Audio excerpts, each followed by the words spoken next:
James Mathers at Cine Gear 2018. I'm here with a very long-time DCS member and member of the ASC and an Emmy winner, Gary Baum. Gary's done Mike and Molly, Will and Grace, and a host of other multiple camera shows. Can you tell us some more about your career and what are some of the shows that you've done? As a director of photography, I've done Hot in Cleveland, the ones you mentioned, The Millers, Gary Unmarried, quite a few. Well, that's a whole different world than I know. Oh, okay. And I'd like to ask you a couple things because I think that there's a lot of excitement now about the large sensors that are coming, and I would imagine for your kind of work that's not really necessary. It's not something you need. Well, I don't think it's particularly. It's a want rather than a need. I mean, I would love to use a large sensor camera. Larger than Super 35? Oh, sure. That's what you're using now? Yeah, I would love to. But in our world, that equipment isn't available to us. And on a, it's a specialty item. Okay. So we use a 35 millimeter chip system, okay, which works well for us. And you used to use 2/3 sensor, I would we imagine. Did, yeah, for we many did. years. We started on 2/3 sensor with tape, and now we're doing full-size sensor on cards. And so you had much less depth of field when you went from 2/3 inch to 1 inch sensor. Yeah, I think I was afforded a larger range of gain, so you could stop down a little bit. So I could stop down, but I didn't go that way. I went the other way, where keep the assistants on their toes. I keep the assistants and dolly grips on their toes. So basically, I'm trying to achieve the film look with digital, keeping it at, I'll say, an f4, 4.2, which is not quite the norm on what we do, multi-camera, but it affords a little bit more of a cinematic feel, have a little more of a film feel rather than having. I'm using the lack of depth of field to my advantage, put it that way. And what are some of the other ways you make it filmic? Filters? Yeah, I'm using. I have the lenses detuned a little bit, so soften them slightly. They soften slightly. And I'm also using some filtration, some newer filtration from Schneider. And they're very effective because they don't get in the way. They're not overly subtle. They're very subtle, and they don't bloom out the highlights, and they don't halo the practical, so you're not fighting them. They're working with you. So I like to do it that way. And that's important when it has to match from so many different angles. Yes, we have to light for 4 cameras in 4 separate angles. Wow. But actually what it really turns out to be is probably on any one scene is probably 16 to 24 angles because the cameras are always moving. So it has to be more than acceptable for every angle that we can imagine. So. How do you work through an episode? You read the script and you see rehearsals. Yeah, you exactly. Light, then all of that. Tell me about the week of an episode. All right, I'll tell you. Let's say on a typical episode, it's a 5-day episode. So if you're shooting on a Friday in front of an audience, we'll back it up to Monday. So that's when they have a table read.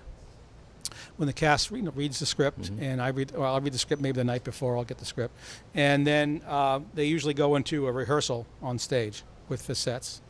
And sometimes, more often than not, the sets aren't even done yet. They're not completely painted or dressed. But that's when you do your blocking. And that's when we look at rehearsal. We don't do any blocking, but not yet. Basically they're going through the script. They're going through the words. They're going through where they're going to be going. And we're kind of watching that. And then on Tuesday, let's say, we'll have a run through for the entire crew, not for cameras, but just for the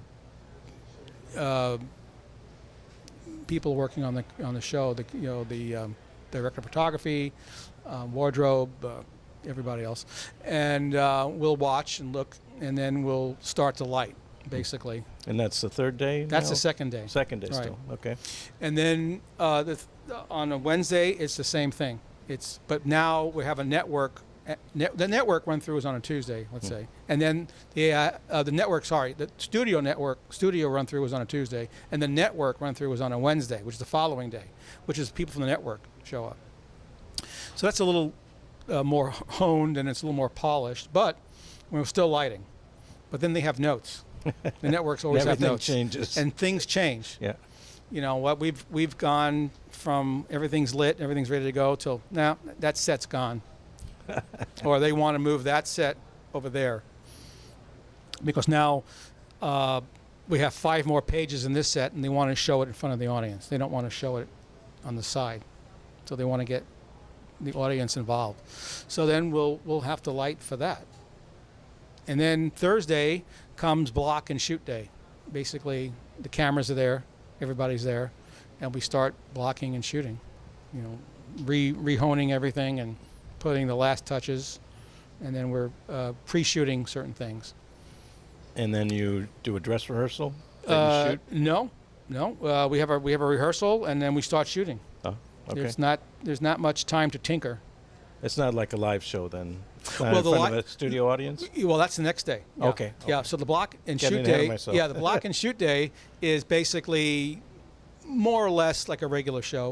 We'll block it. Okay. And then we'll shoot it, but we'll shoot it in real time. We'll shoot it like we're shooting in front of an audience. But the only audience is there is a crew, and the And might the that footage showrunners. ever be used, or Excuse me. might that footage ever be used? Oh yeah, no, we do use it. Oh yeah, Okay. they're pre-shooting scenes that maybe are swing sets, so the sets have to come down for another set for the next day, or a guest actor that's not available on a shoot day, or just to get certain scenes that are maybe a little more difficult, a little more special effecty, or maybe have green screen with a car, or something that takes up time that they don't want to do in front of an audience. So we'll get that out of the way.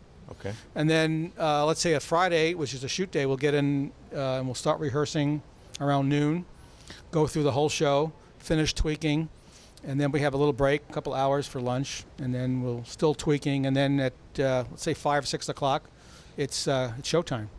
That's when the audience comes in, and then we shoot in real time. So that's when you got to be. It's sort of exciting in a way, you know. It's a little bit nerve-wracking, but we all love it. It's like what we do. So. Sounds like a lot of fun, and It just is a so lot of much fun. different than any world that I've ever No, it worked in. is. It's very different, and you know, I have a lot of friends who do a lot of single camera, and every time they come down, they're just like, they walk out of there like exhausted. You know, I go, what? He goes, well, this is crazy. I go, well, I know, but that's the way it is. Yeah. Well, you must be doing something right with the Emmys and being a member of the ASC. So. Yeah, thank you. Yeah, it's a pleasure. It's a lot of fun doing what I'm doing. You know, we're laughing all day long. It's a lot of fun. Thanks Yeah. for explaining everything. Oh, okay, good.